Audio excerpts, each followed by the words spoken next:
Hello friends, I'm back with another video. In today's video, I will be talking about IEP, Individualized Education Program. So, in special ed, every kid with special ability who go to special education classes, who get services from special education, they have an IEP.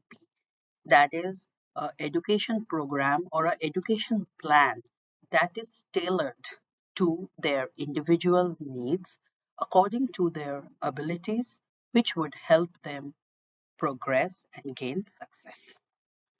So, what is an IEP? It is a plan that is developed to ensure that a child with disability, as defined under US law, receives special instruction and related services.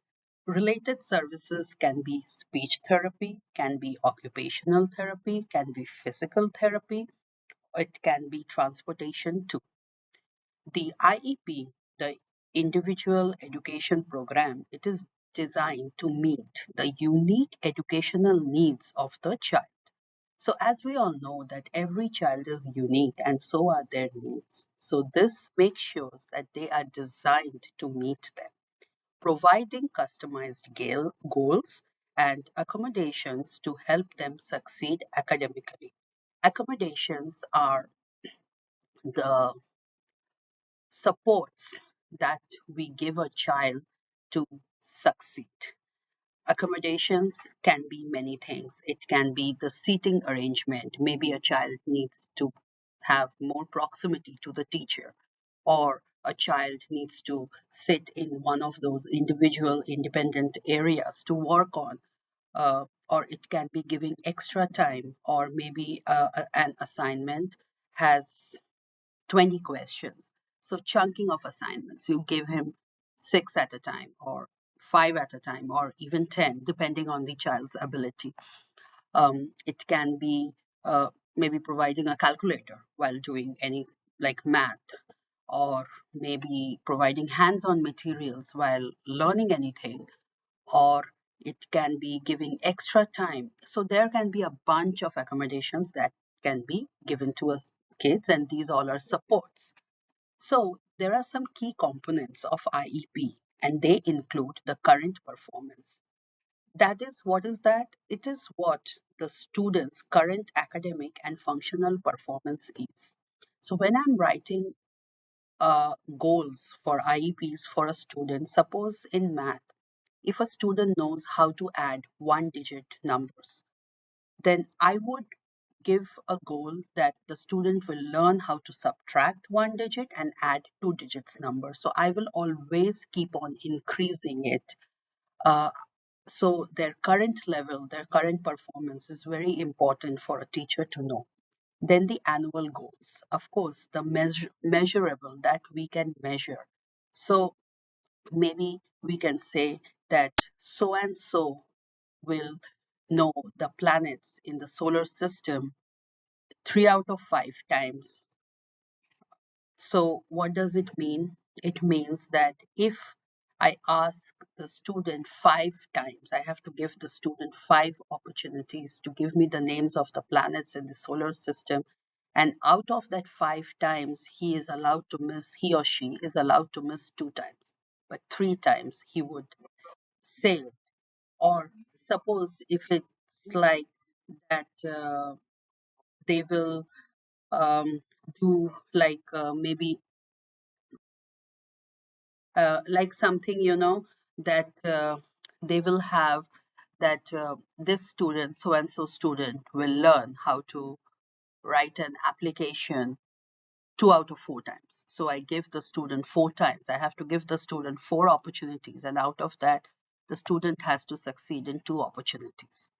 Now, even after succeeding, there can be prompts, right?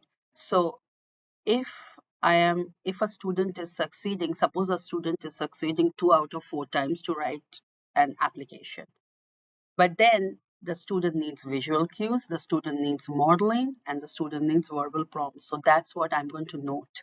So these are the accommodations or the supports that I'm providing to the student.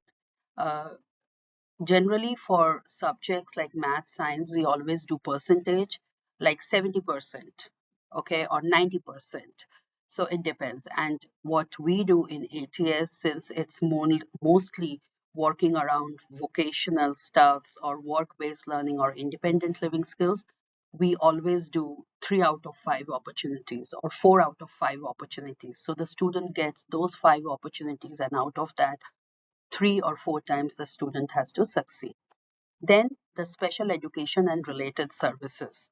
So, services the school will provide to help the child achieve their goals, including modifications or accommodations. Now, modifications and accommodations are two different things, right?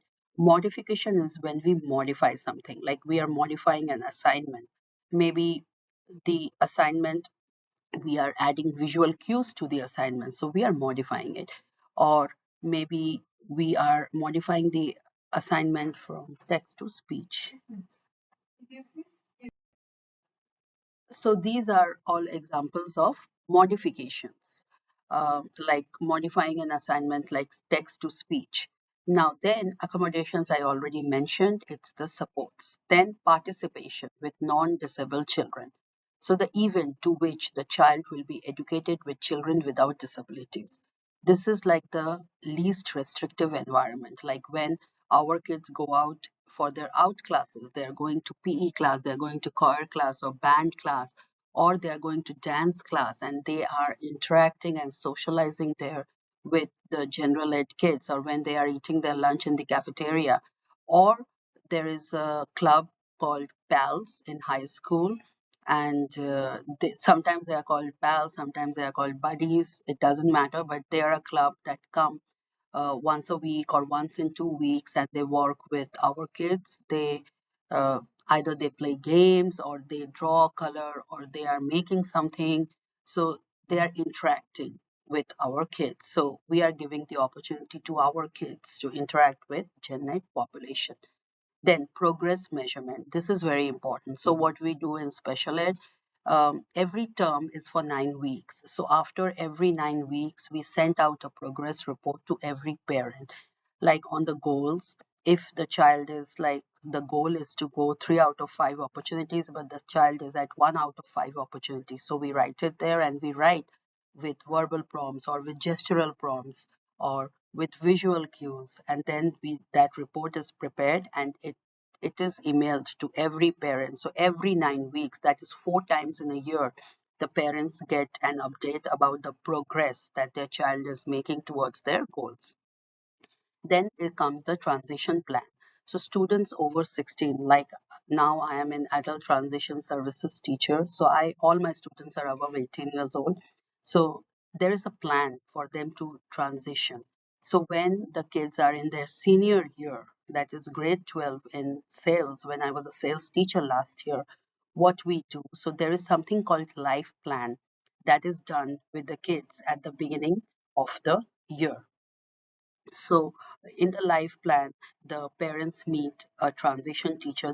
We do have a district transition teacher, and the transition teacher goes over many things with the parents, like do they have the guardianship, or what uh, do they do when they go back home, or what do the parents want their kids to do after they graduate, because they are seniors, so they have to make a decision, right? After they graduate, what are they doing, what does their future look like. So depending on that, a transition plan is made. If the student qualifies, now there is a big question, not that if I want my child to go to ATS after sales, my child will automatically go there. No, there are some criterias and qualifications and some areas that we look into, and if a child qualifies, then we ask the parent. So like for my kids, some parents want them to work on their money management skills, because that is very important. So for us, we take them to CBI trip, that is community based instruction, CBI trips. We go to Chick-fil-A, we go to Target, and there the kids, they decide on the menu or on the list that they want to get, and they get money from the home, and we teach them, like, you buy the things, you count back the change. And then I have some kids who have the goal that they will learn how to operate the washing machine, or they will learn how to sort clothes before they put them into washing machine. So these are independent living skills. So depending on this, they have the goals and we work on those goals. Now, so that's the plan. Now the IEP is reviewed and updated annually by a team of educators, the child's parents, and when appropriate, the child themselves. Like, since I am an adult transition teacher, so during all my arts, that is admission, review, and dismissal, that is what it's called. It's an annual meeting that's held for every kid. uh, they are invited, and if their parents don't have the guardianship, they have to be present in the art because they are an adult. So in that meeting, what we do, we review the IEPs, that is the Individualized Education Program, that we prepared for that kid. We review the goals, and then team of educators, myself and our program manager, the principal, like the assistant principal who is over the kid, and then of course the art facilitator, the child's parents, we all sit together and we talk about it, and then we decide. Every child is mandated to have the annual meeting, that is the ARD, under the Individuals with Disability Education Act idea in the US every year. It's a mandated thing. So, yeah, so this was all about what is IEP. My knowledge, if you know anything more or something which I missed, you want to share, please write it down in the comment section. But this is it for this video. Please like if you like this video, and please subscribe to my channel. I'll be coming back with another video. Bye for now.